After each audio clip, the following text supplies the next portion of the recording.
Ja, hej Daniel Petra, nu akkurat var ju en tema där vid Kristmakt Donald uppe i Norrlandhusen om motivation och att sätta sig effektiv mål. Vad särskilt tänkte du vittar hem från studenten?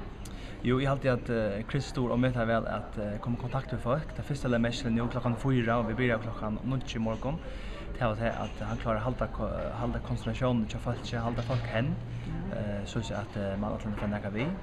Och det som är så gott alltid det är att Chris över visst hur man ska först främst sätta så realistiskt mål, vad det vill vi i livet och så sätta så här och så gav han några gå an på hur vi kan göra det.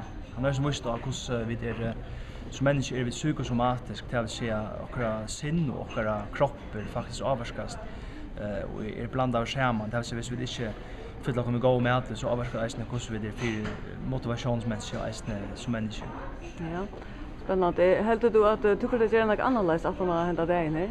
Ja, jag var väldigt spänd på det här och jag vet inte, jag har inte spurt att jag sån game, men jag hade varit först som med mig till. Jag hade innan för förrestund att när mejlet kom ut i december månad för så hej långa gold för tilltag. Ja. Jag för att röna att vara mer konkret och i min effektivisering av arbetsplatsen. Men även privat hade jag det som man först framme där kan brukas och jag hoppas jag kan vara mer specifik ut av månaden som jag ser till mig själv om det är privat och kanske arbetsmässigt. Spännande, gå ett med stund. Ja, tack för det. Ja, så där.